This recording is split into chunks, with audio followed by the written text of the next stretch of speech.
You are watching Race Talk with Lane and Eugene. Episode aired October 21st with Isaiah Dupre, activist, abolitionist, and volunteer with Black and Pink NYC. Hey, welcome to Race Talk with Lane and Eugene. We are excited. We have a fabulous speaker for you today who just happens to be my godson, so I am so psyched. And what we want to do before we get going is just, I know that we may have some first timers here, so Eugene and I would like to introduce ourselves.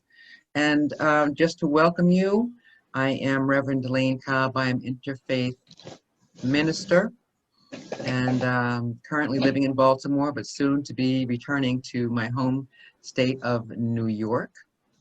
Eugene, go ahead and introduce yourself.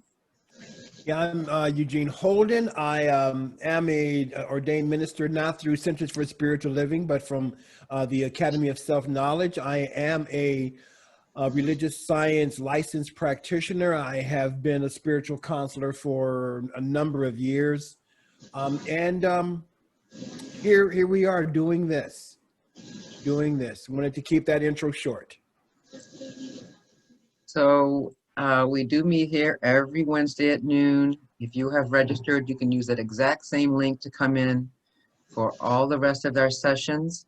What we would love to do is perhaps hear from anyone who is here for the first time. If you would, just say your name and how you found yourself here in Race Talk.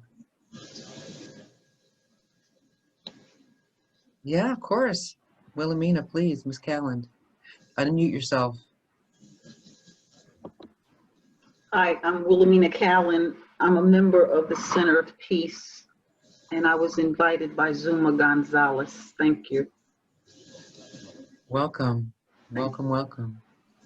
Anyone else who's here for the first time this morning? I know we have some first timers that are going to be here. Well, let us get going, all right, without further adu.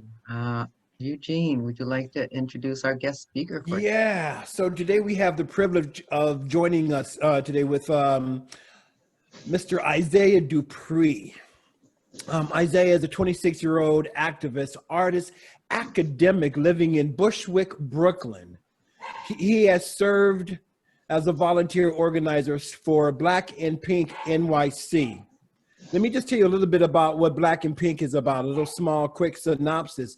Black and Pink is a United States prison abolitionist organization supporting the LGBTQ and HIV positive prisoners. Black and Pink describes themselves as an open family of LGBTQ prisoners and free world allies who support each other. The work toward the abolition of the prison industrial complex is rooted in the experience of currently and formerly incarcerated people.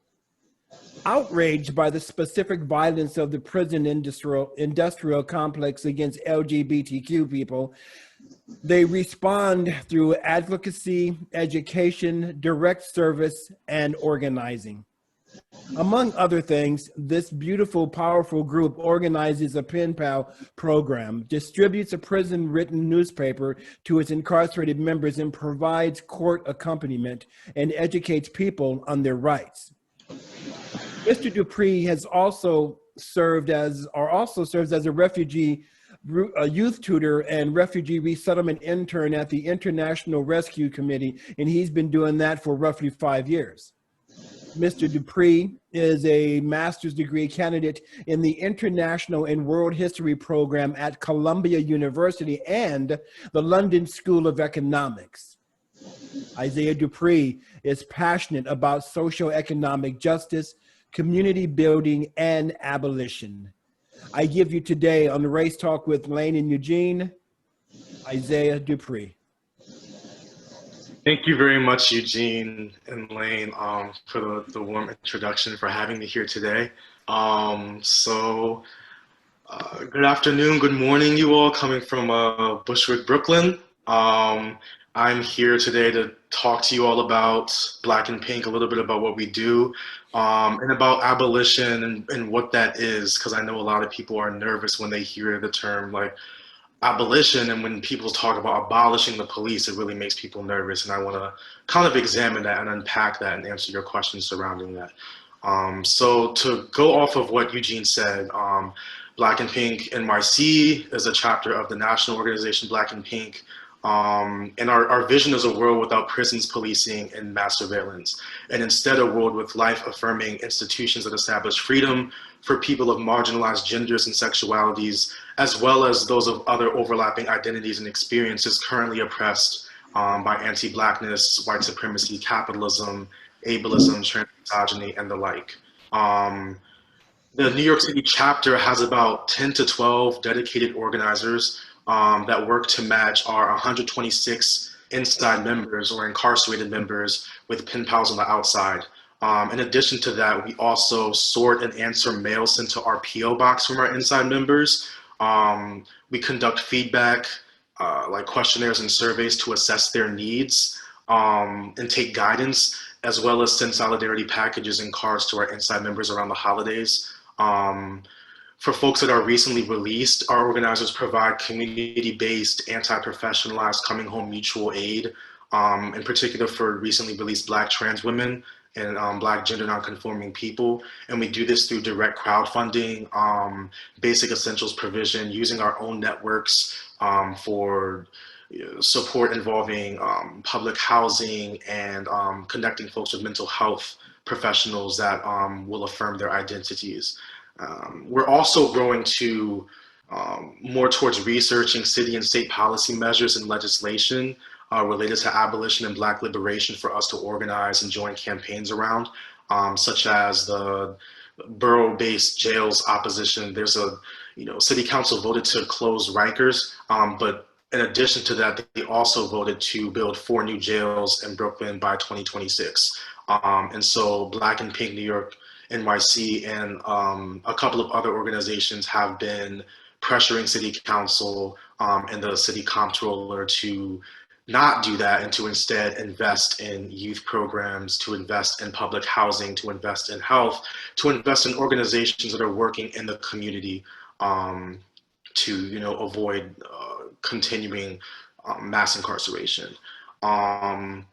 So some of our goals for this year are pretty aspirational, but we're also growing as a chapter.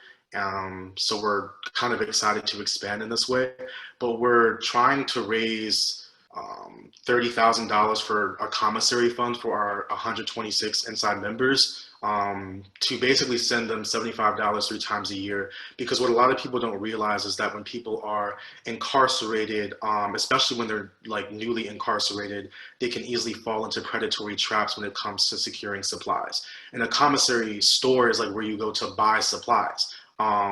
And in order for folks to save the money that they made while working, what little money they may have made, and to avoid them falling into predatory traps to try to get simple hygiene items, we want to send our inside members money 3 times a year. We also want to send 1 to 2 solidarity packages, which contains around like 200 boxes or so, which contain like healthy, more enjoyable food, hygiene supplies, makeup, and other items by request. We also want to continue matching our inside members with folks on the outside. That was what I mainly did in the before time, so to speak, was I facilitated pen pal orientations by introducing newcomers to our mission at Black and Pink as abolitionists, but also to our pen pal program. And that was something that was very fulfilling and something that we want to continue. In addition to that, we want to up our visitations as we're able to visit our inside members who are upstate. We want to start a chapter newsletter along with a political education for folks on the inside and the outside. A political education surrounding abolition, queer liberation, and Black liberation, and to design like a study group of sorts that can culminate into a certificate for inside members, which is useful for parole hearings. So with like a 6 to 12 month curriculum of monthly readings, essay prompts, and written feedback for these participants, which would require money for books and whatnot, but we've started the process of applying for grants and other things to support this and kind of crowd raising. Also mail processing. I mean, our goals are pretty multifaceted and ambitious, but as our chapter grows and our membership grows, we have to support our people.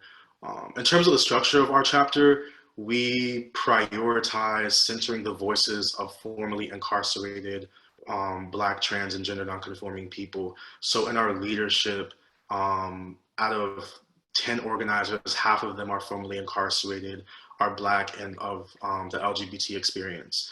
And we do that because we don't feel like we can adequately serve, we cannot adequately serve the communities we seek to serve unless we include those communities in our leadership structure. So to have not only their voices prioritized, but to make their voices essential to our work, which is also why we conduct these surveys, you know, for our inside members, because like their voices guide our work. And the need for Black and Pink's mission and our work kind of arose because most of the mainstream gay rights organizations don't dedicate resources to issues of incarceration, even though LGBT people are disproportionately represented in jails and in prisons. And it's hard to get exact numbers because oftentimes it's not safe, you know, to come out, or people don't feel comfortable doing so. But we do see in New York, and you know, this progressive shining light on a hill, there is a Walking While Trans ban, which essentially allows police to profile trans and gender nonconforming people and accuse them of soliciting, you know, or accuse them of prostitution. In addition to that, you know, trans people are discriminated in pretty much every walk of life. And when you intersect that with race, with Blackness, it becomes even worse. And so you often have Black, trans, and gender nonconforming people who are not able to get employment, who are not able to secure housing. And it oftentimes leads to finding alternative ways of, you know, of living, of surviving, and that is sex work. And so also what Black and Pink seeks to do, and what I was saying before, is to kind of organize around ways of decriminalizing sex work, of organizing around harm reduction, because we realize that so many people are incarcerated because of using drugs, because of sex work, because of homelessness, and that these are really not issues to incarcerate people, but are rather symptoms of social problems that should be solved with community-based organizations like Black and Pink. So I know that's a lot, and there's also like a lot about abolition that we can talk about, but I want to just to give you all an overview kind of what Black and Pink does and the things that we are currently working on. We can go into abolition and what that means if you all have any questions so far. Yeah, no, let's just go into abolition and then we can circle back with questions. Does that work? Yeah, that works. That works. Okay, beautiful. That works. So abolition scares a lot of people because they say, okay, abolish the police. Like, what do you mean? Like, the police keep us safe. You know, the police, like without police, there'd be chaos, you know, without prisons, like the rapists, the murderers, etc. And I really want people to unpack the meaning of safety and ask ourselves if safety is contingent upon the profession of policing. Because in my view, what I've realized over time is that police do not necessarily ensure safety, they maintain order. And there's a difference. And that sometimes those things can overlap, you know, so like somebody running up in your house and stealing your stuff is obviously like, you know, the opposite of order. That it would be chaos if that was allowed. But when someone intervenes and prevents that, like it's keeping you safe. However, you know, depending on the person who is calling the police because their house is being robbed, if that person is Black, they could be shot, and it's happened. I mean, we find so many instances in which this happens.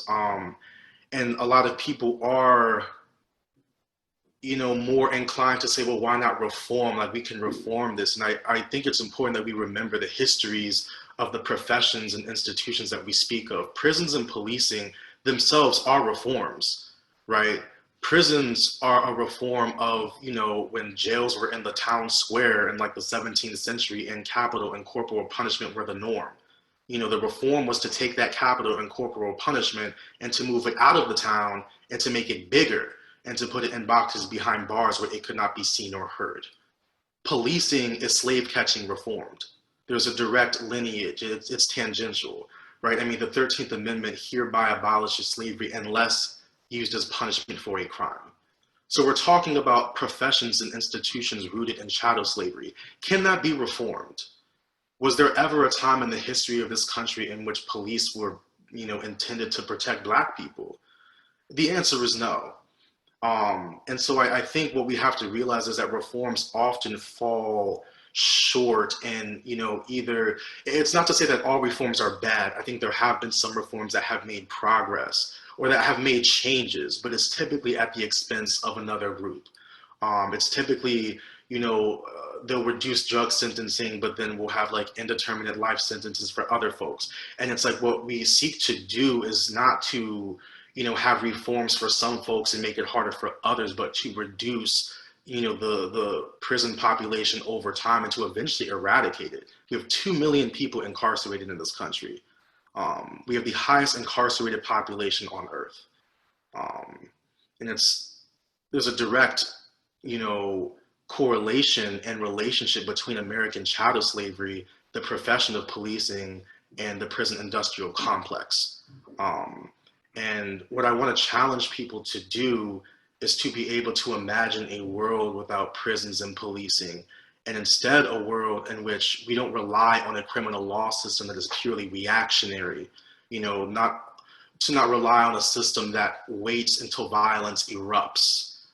We see these cycles that occur in this country where, when things are normal and when things are okay, it's actually when like there's outright violence. I mean, every day there was violence against Black people at the hands of police or in prisons and jails, every single day, and it's normalized. And we don't really think about it in our detention centers. I mean, they're forcibly sterilizing migrant women. That's a part of the prison industrial complex. And it's, this is not a new trend. But when the public reaction comes when someone is, outright murdered, say for instance, George Floyd or Breonna Taylor, and then the outrage comes, and then we want the criminal law system to address it. And what I want to ask people is that, do we expect the criminal law system to dispense justice when it's producing the same people killing us? Do we expect a system that is this reactionary, that reacts to violence to give us justice when it does nothing to address the conditions that gave rise to that violence in the first place? Abolition is more than just tearing down, prisons and ending policing, but it's also about questioning the mentalities that gave rise to their construction in the first place. It's also about addressing the conditions that created such a heavy reliance on these things in the first place as well. Abolition doesn't necessarily promise a world without violence, because people, inherently can be violent. It just promises a world in which that violence is not compounded by the prison industrial complex. And Angela Davis tells us that abolition is, or that she tells us that the meaning of the word radical is root, which is why abolition is the radical solution, because it allows us to get to the root of the problem and avoid being trapped in these cycles of reform over and over again, right? So we seek proactive solutions. We seek to address the normalized violence, the everyday violence of mass incarceration, of mass surveillance, of, arresting people who crossed an arbitrary line on stolen land, of, warehousing the poor, of criminalizing addiction. There's so many different things, so many different ways that prisons are used, to address social problems. And in reality, prisons do not disappear social problems, they disappear human beings, because we're dealing with the same things over and over again. So I know it's hard to envision a world without like police and prisons, and it scares people. It's like, how will we be safe? How will we be this? How will we be that? But there was a day in this country when, people thought that chattel slavery would never end. We're talking about 255 years of American chattel slavery. There were abolitionists who were stunned at the eloquence of Frederick Douglass because he was enslaved.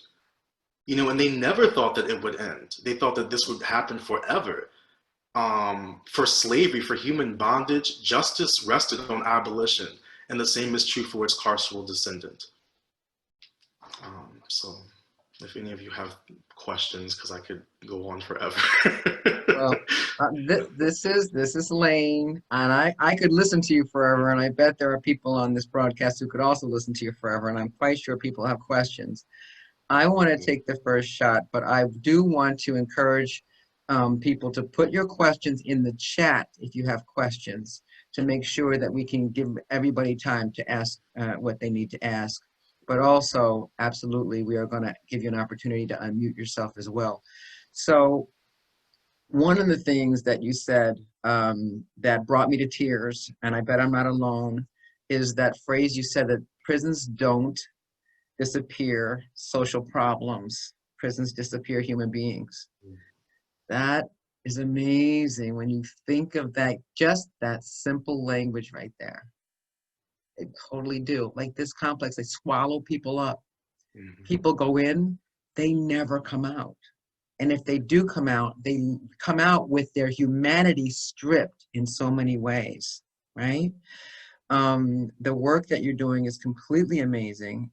My question, and it's, of course, I want to know how we can help, but we're going to get to that in a minute. I want to know, how do you envision it working? How would it work to eradicate the industrial prison complex? How would that work? Yeah, no, that's a great question. And it's one that's scary, but I want people to understand that abolition is a gradual process, and that it's a process that's really rooted in everything, from how we interact with each other on an interpersonal level to how we organize our economy. Like when a Black woman rises from her sleep to her door being kicked in and is murdered by the people who are sworn to protect her, everything has to change. Everything, right? It can't just be about, oh, like, let's arrest the police that, that murdered her and call it a day. Like, as much as I would like to see them thrown under the jail, even as an abolitionist, I know that thousands of police will rise in their place with that same mentality, So it's like incarceration is really a Band-Aid for a broken bone felt in the bodies of Black women across the Americas, and it doesn't work. So how would it work? Abolition can look like many different things. Abolition can, be hiring Black trans women. Abolition can be starting a community garden, in a place where there's not access to fresh food. It's about, ensuring that public housing is accessible and clean and, affordable. It's about desegregate. It's about integration, but like real integration, because folks talk about anti-racism, but then don't want to live with each other. It's about harm reduction. Because the abolitionist movement really started in the 80s, and it coincided with the so-called, war on drugs. And I say so-called because wars end. And, the supply and demand kind of exchange with drug use, I think in humans in general, lends itself to the fact that, like, this is going to be an endless war that will only result in the incarceration of poor people who are predominantly of color,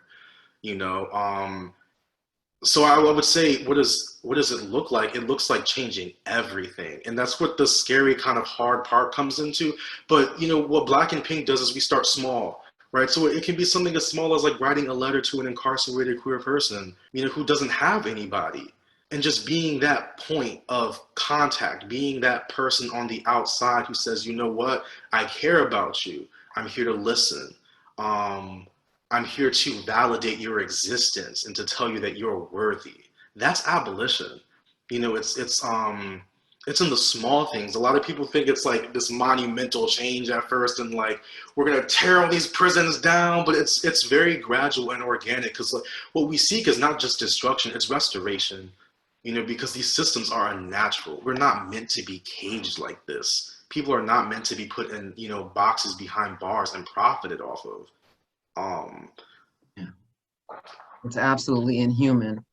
And it sounds like what you're saying is to make the change that would make it possible so that we no longer need prisons. Yes. right? Yes. It's like that. It's like not just, okay, just let everybody out. It's to make the change so that people have an opportunity for jobs, for a decent way of life, for food, for to help them to feel human and valued so that they don't, yeah, and everybody will benefit from that. So including police officers and the people who are say, well, we have to keep order, right? The positive change affects everyone. It's not just some of us. I love that. I want to say before we open the chat, find out if Eugene has anything to say. But Eugene, is it okay for me to ask Kathy Studerman's question? Yeah, that's what I was going to ask too. Speaking about the profiting of prisons, I think that's an apropos question that she has. So yes, please. Go ahead, you can read it. My dear friend Kathy Stuvens asks, so is it true that there are individuals who profit from the private prisons? And if so, would it be realistic to think that those who profit from them would give up their source of income? That's a great question. It is very true that individuals do profit from prisons, and Frederick Douglass tells us that power concedes to nothing without demand, and never did and never will. So no, they're not willing to give it up, right? There is a vested interest. I mean, in corporations like Geo Group, like Aramark, because when people are warehoused in this way, and I mean, our prisons are overpopulated, right? They have to wear clothing, they have to eat, right? Somebody's making money off of them.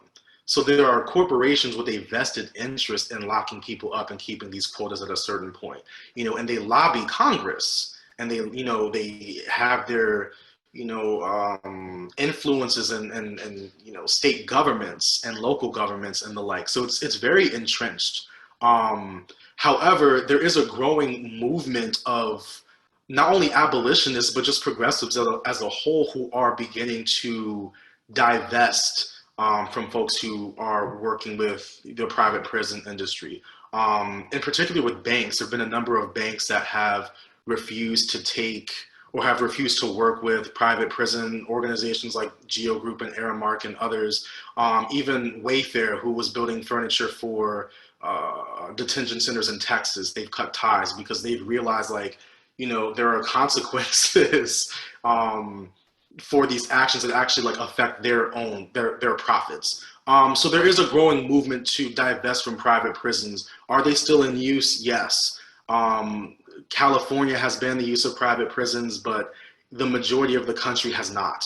And in addition to this, we should also realize how the prison industrial complex not only affects citizens, but it's also being used to address immigration, and how many migrants and people who have crossed this imaginary line to seek a better life are being incarcerated at an alarming rate. So there's this intersectional issues when it comes to the prison industrial complex as well. But in terms of the private prison industry being indomitable, it can be stopped. And I want to also say that too, in order to do this work, we have to believe that it's possible, right? In order to do the work of anti-racism, you have to believe that racism will end. It's difficult just because of the amount of influence that private prisons have. Private prisons and the corporations related to them. I mean, even in universities like NYU, their cafeteria is, the food in their cafeteria is supplied by who? Aramark, who is also providing food in a number of prisons. So these things overlap and intersect. And people are starting to pay attention and starting to hold, their universities, their schools, their jobs accountable. So the work is being done, but there's still very much, work to do in areas and people to address. Because at the end of the day, these are not giant corporations with they're not walking entities. They're people with names and addresses, right? So they can be held accountable and should be and will be. Thank you, honey. Thank you. That's what you say, Mr. Dupree. I shouldn't say honey. You're my honey. Joe Majak has a question. Eugene, did you want to say something else before we go to Joe? No, but also, where did it go? Somebody had their hand up. Oh, Arlinda had her hand up. So after Joe, then let's have Arlinda go, okay? Terrific. Joe, go ahead and unmute yourself. Thank you, Elaine. Thank you, Isaiah, for joining us today. It's another nice addition to this forum. My question to you has to do with bail reform, specifically in New York City.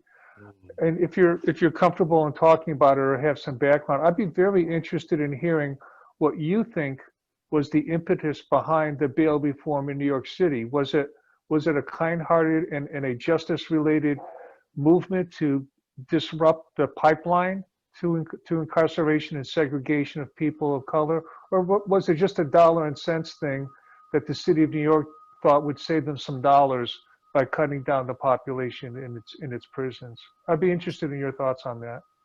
I would definitely say it's more of the latter.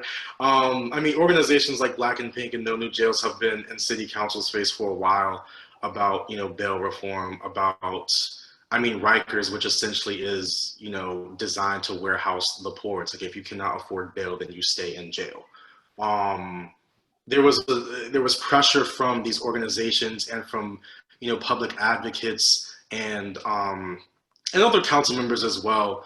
But more, I think it was for the city to kind of save some coin and to slowly empty Rikers. But we also have to remember that while they're doing this bail reform, they also intend to build new jails, right? So like, there's a bit of an odd, I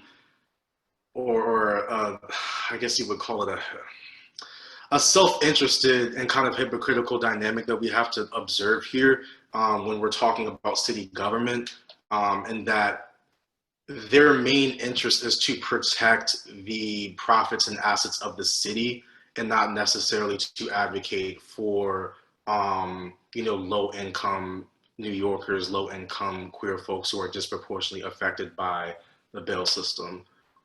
So I would say it's mainly the latter, especially if you look at how, I mean, even like with the conversations around defunding the police and how that's kind of worked out and not really just how funds have been, reallocated from the NYPD when in actuality, I mean, just the kind of like cutting of corners and like the really like the BS kind of ways of addressing people's concerns. I think it's the same in this case with bail reform, and it'll take time.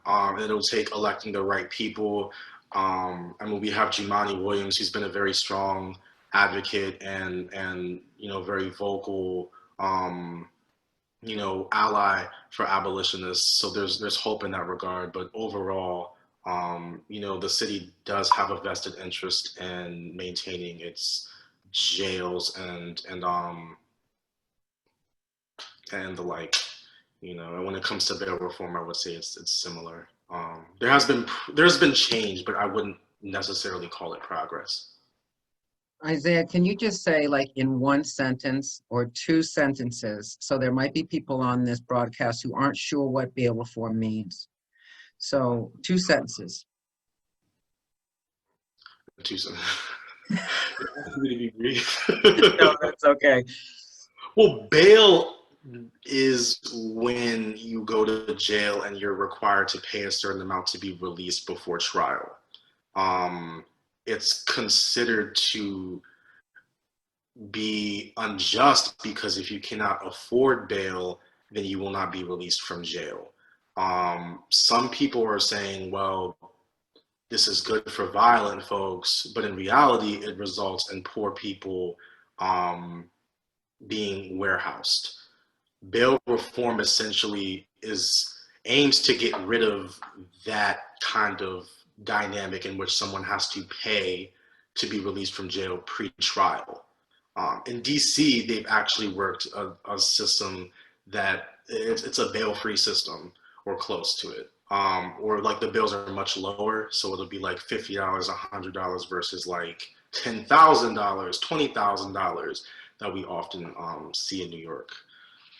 Beautiful. Thank you. Thank you. Thank you for that. That's clear. Sure. Arlinda, you want to unmute yourself? Okay. Hi, everyone. Because we're on the bail reform information, you're talking about another industry, which is the bail bondsmen who are impacted by the request that we're talking about or the implications. My first question is, how do you find out information, or who do you write to find out information about persons who are, say, in prison, if you're interested in supporting? Um, is this for bail reform? If you're interested in supporting bail reform, This is in bail reform. okay. There's a number of what area are you in? Can I That ask? was my next question. Is there something specifically here in the Baltimore or the Maryland area? Okay. I am not aware off the top of my head, but I'm sure that there are organizations, in particular abolitionist organizations, doing that work. And I can do some research on my own and connect with you afterwards. But I'm more. If you can get the information to Elaine, I can get the information. Okay, that was the one part. And the final piece is, I'd even heard that Victoria's Secrets was doing a lot of and that was amazing to me. Just appealing to the number of women that they support, period, or who purchase from them is just enough to probably hack into a lot of their income. So thank you.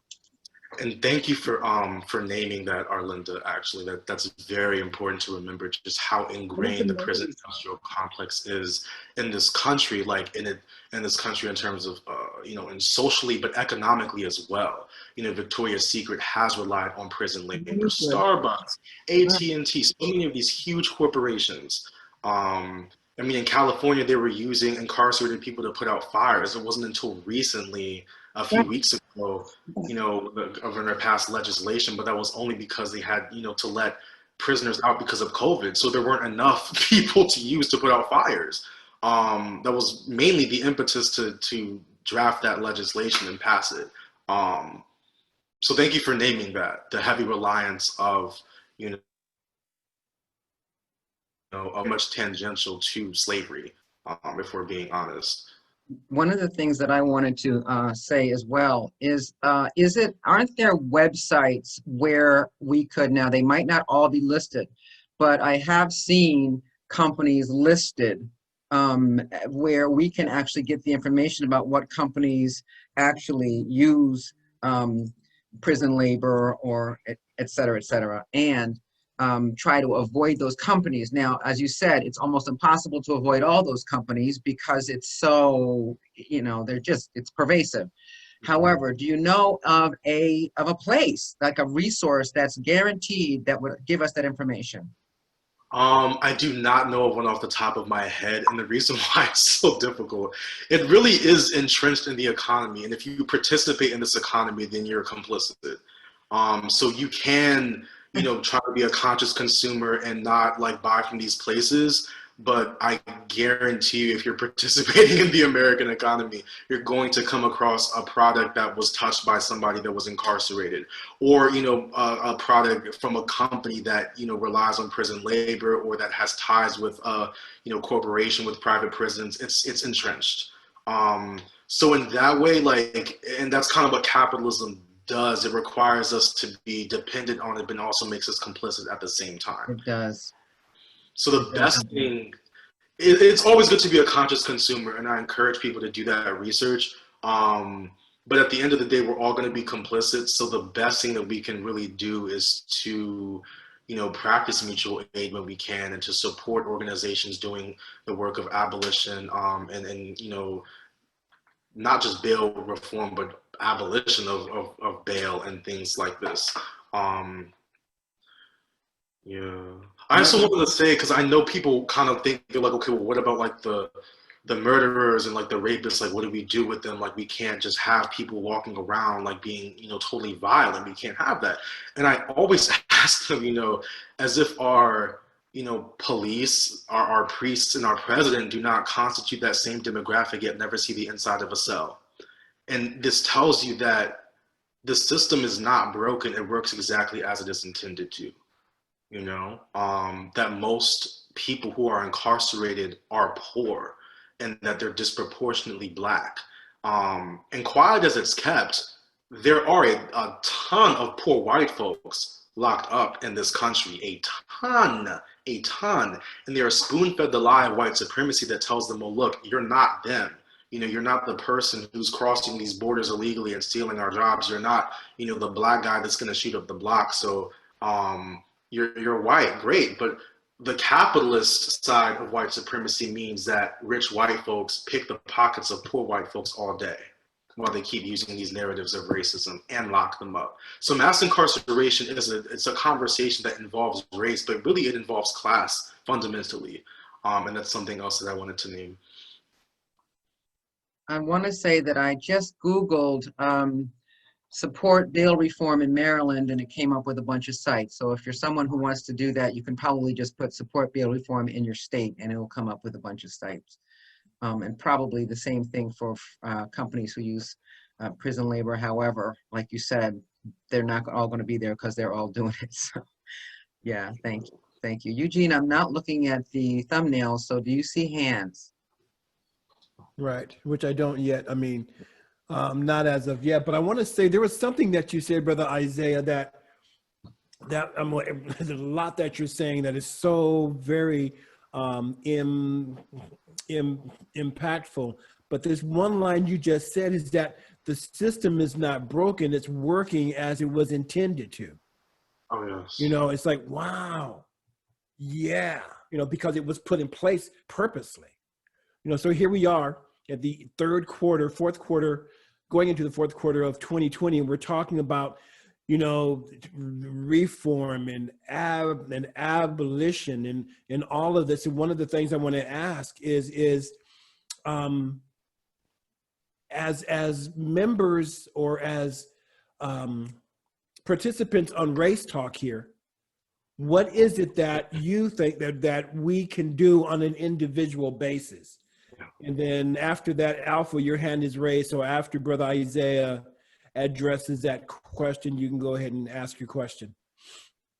Right. So what can you do on an individual basis? The beautiful thing about abolition is that you really can start small, and that you can start with yourself. And it's, to me, an abolitionist way, or a way to practice abolition as an individual is to start indicting yourself, you know, in terms of like, how am I implicated? How have I participated in systemic racism? How have I participated in transmisogyny? How have I participated in homophobia?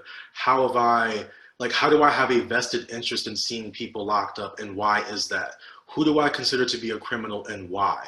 What do I consider to be crime? You know, is sleeping on a park bench a crime?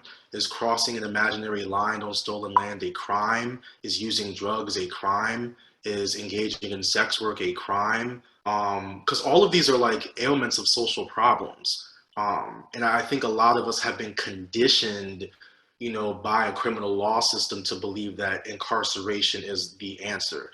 A lot of us have been conditioned to react to outright violence with incarceration, and we depend on the criminal law system to dispense, you know, justice on our behalf by incarcerating people. But in reality, like, the criminal law system does not dispense justice; it dispenses revenge, right? It does nothing to address like the causes of that violence. It simply locks people away.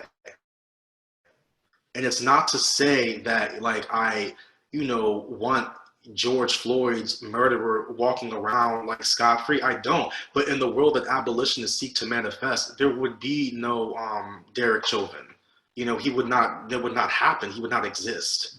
So our solutions are proactive, you know, when we seek to address the normalized violence. So I would say in everyday individual actions is to start with that, like that self-reflection, and to, you know, do the research and the work. There's many, I can type it in the chat here too, but you know, Black women have spearheaded the abolitionist movement in a way that is, you know, incomparable. You know, abolitionists like Miriam Kaba, Ruth Wilson Gilmore, Angela Davis, you know, have really set a precedent in a tone in terms of abolition, in a way of organizing our world that I think people really should pay attention to, because they seek to address not only like social problems, but, you know, the mentalities, the individual mentalities that gave rise to those problems in the first place. Like an intrinsic hatred of the poor. Like, this country hates poor people. You know, there is a disgust with impoverished people, and the reaction is to warehouse them in prisons and jails. The best way to start individually is to ask, like, where does that come from in me? And like, what medium am I consuming that causes me to be afraid of this person for this reason? Or like, who have I been talking to, and what am I not addressing in conversations that allow for these kinds of mentalities to fester, that feed into, you know, mass incarceration? So I would say on a very small level, it starts with a self-reflection. Beyond that, I would say it also starts with like doing the research and like just researching in your area, you know, like abolitionist organizations near me, and kind of like reading about what they're about and engaging in conversations with folks about what abolition means, and challenging your own ways of thinking about organizing societies in the world, but also, you know, challenging them and having like an open dialogue. Because for me, it was very much a process. It was very hard for me to imagine a world without prisons and policing when I first started organizing with Black and Pink. And so I would say just start small, you know, write a letter, yeah, to city council, especially about, you know, the state of jails and prisons in your state and your city. It starts small. Remind me as well, after Alpha has asked her question, Isaiah, and we've got about 10 minutes left, I wanted to ask a little bit about the specific issues regarding trans or LGBTQ folks in prison, okay? Alpha, please. I just was thinking, I know all things are possible, and I was wondering about the feasibility of organizations, positive organizations, spiritual centers, individuals, the abolitionist organizations, purchasing these prisons from individuals, and thereby being able to reform them by having sewing classes, gardens, food preparations, these types of classes or opportunities for people that are in prison. How feasible is it for even groups or individuals, like putting in for stock, to take over these prisons and do that work? You know, it's interesting, because in some ways, like, that work is being done. My pen pal of 4 years, who was recently released after 28 years, having been incarcerated since he was 15, you know, he was doing all kinds of stuff while he was incarcerated. He was training service dogs. He was, you know, in like a software program. He was taking a class. He was tutoring an older gentleman who didn't finish high school. He was doing a lot. And you'll find that in prisons, like, they have like arts programs and this, and you know, like, they have a number of programs, not in all prisons, but in many, you know, to try to like kind of focus on rehabilitation and whatnot. And I look at that as essentially painting iron bars pink. You know what I mean? I see it as more of like a Band-Aid for a broken bone. Because at the end of the day, you're removing people from their communities and surveilling them, placing them in small spaces that are overpacked and overcrowded, potentially to be profited off of. And that there are ways of, you know, of restoring justice in a way that's both, that's transformative, that do not involve incarceration. And there's actually an organization that's doing this work with violent offenders called Common Justice, that's in Brooklyn.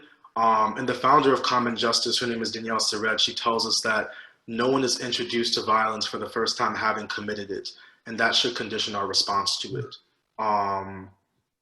And what they do is they focus on transformative and restorative justice practices, kind of like what you were saying as well, like on the rehabilitative piece, but without involving incarceration, but by also centering the needs of survivors, which is what the courts commonly don't do. Typically, the court will like use a survivor as a witness. They use them as a tool.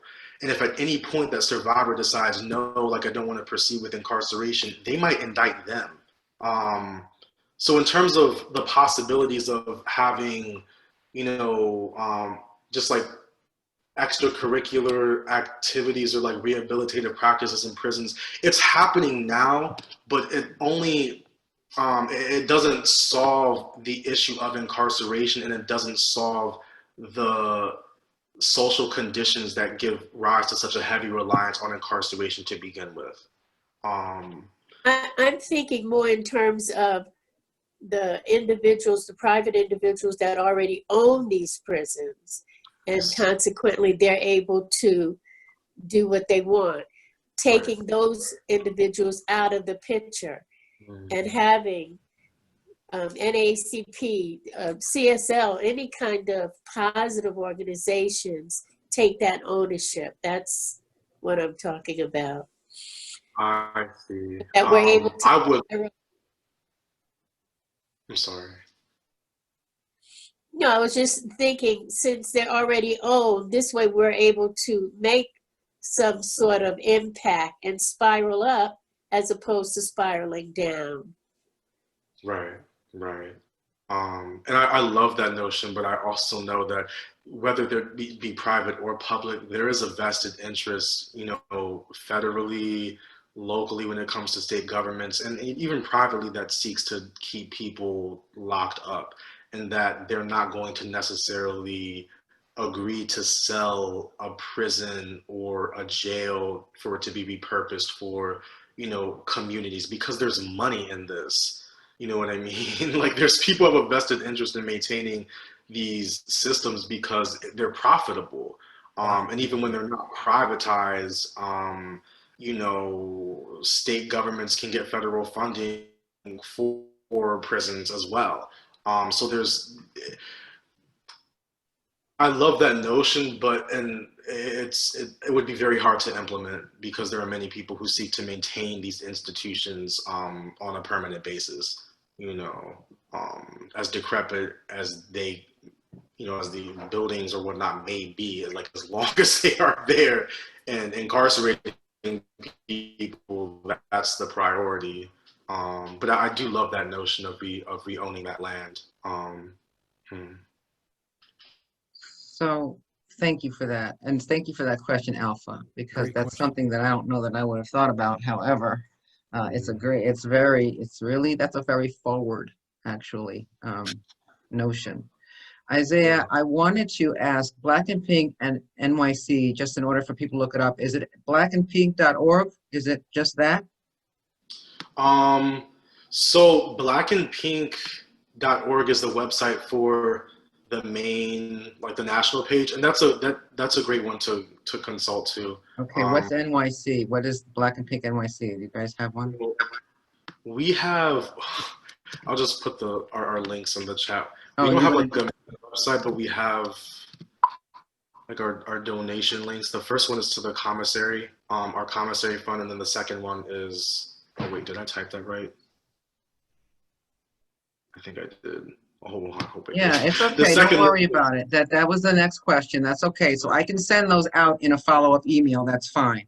Okay, so how to donate and how to volunteer with Black and Pink. And I just wanted to real quick talk about the specific needs of the trans and LGBTQ in general. Okay, yeah. But it's pretty easy to find out how to donate and volunteer, right?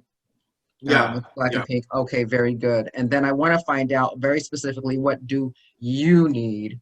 You know, do you need us to get a pen pal? I mean, stuff like that. So let's do the specific needs first of the population and then of Black and Pink, if that's okay. Yeah, sure. So right now we're working on that commissary fund for our 125 inside members. We're also trying to revamp our pen pal orientations, which I was doing in person, which are far better to do in person, but given COVID, you know, we have to do them through Zoom. So we've begun to kind of organize that. But lately I've kind of taken a back seat for those, but I'm gonna kind of resume that role. I've been working on like grants for us lately. But I would say the best way to get involved right now is to donate. We also have mail processing, but I'm not entirely sure how many people that would involve just because of the COVID situation. But in terms of the pen pal orientations, oh, the best thing that you can also do is if you all are on Facebook, to follow our Facebook page, Black and Pink NYC, and there you will find just updates on like what we're doing and how you can get involved more. If there's an upcoming pen pal orientation, we also post, about individuals who are recently released who we try to crowd raise for. One of our fellow organizers was actually brutally attacked a couple weeks ago and required surgery. Who's Black and of the trans experience and who spent decades in New York State prisons. So we've been crowd raising for her on our social media channels. So what is the housing and situation for LGBTQ or trans people in general specifically in prison? Because I know that's an issue, right? And is the violence greater or what? Tell us really quickly, we've got 2 minutes. Okay. No, the violence is greater, and it's greater from COs, from corrections officers, and from other prisoners alike. And you'll see it in Rikers, like they made a trans wing and whatnot, so that like trans and gender nonconforming people could be safe. But at the end of the day, what we're talking about is incarcerating more trans people. That's basically what that means. They'll say like, oh, people will celebrate like, oh, they built a prison for women, isn't that great? And it's like, it just means they're going to incarcerate more women. You know what I mean? Like, this is not a solution, and it doesn't guarantee anyone's safety, especially with an ongoing pandemic where you cannot practice social distancing in a cell. So, in New York, the New York City, I'll say the conditions have become a bit better for trans and gender nonconforming people. But if you're sent upstate, and depending on the prison that you go to, because they, the policies are different depending on the prison as well, and the practices, it's dangerous, and they're not safe. They're simply not safe. So I want to allow Eugene to say the last word, and what I wanted to say to you is to keep up the work that you're doing, but I want to invite people to follow you on Facebook because you have a very dynamic Facebook page with a lot of great information. So is it okay if we send people to your Facebook page? And is it just Isaiah Dupree? Yes. Okay, that's fabulous. Eugene, please have the last word, and then I would like to tell people who to expect next week. Isaiah, thank you so much. Thank you for having me. I really Wow, man. Yeah. Some really good stuff here. I'm gonna read what Faith Wood said, and that really speaks to what I feel right now also. Is Isaiah, thank you for being here, not just here on the call, but here doing the work. Here doing the work that you do. And I want to thank everybody who continues to show up here on Race Talk with Elaine and Eugene. This has been a vision that Elaine and I have seen come to fruition, and a lot of that fruition comes from you always being here. We thank you for allowing us to provide this platform, where your voice matters, your voice is heard. And so thank you. And I also want to continue to say every week is, to be a friend, tell a friend, and then heck, bring a friend. Sounds good. Ladies and gentlemen, thank you. Thank you again, Isaiah. Next week, we will have Dr. Larice Edwards, who is a professor in Johns Hopkins School of Public Health. And she's going to talk to us about health disparities in the community of people of color, and specifically how those health disparities relate specifically to systemic racism and social injustice. So please, we hope that you will tune in for that as well. That is all the time that we have. Eugene, do we have any more housekeeping? Not that I can think of right offhand. Listen, Again, guys. Isaiah, thank you so very much. Please, Thank you, thank you. Everybody, please join me in Thank you. thanking our speaker today. Couldn't be happier. Hope you enjoyed him. I know you did. Yep, And we'll wonderful. see you. Isaiah, anything? Oh, just thank you all so much for having me. I really enjoyed this. Thank you. All right. Bye-bye, everyone. All right, take care. Bye.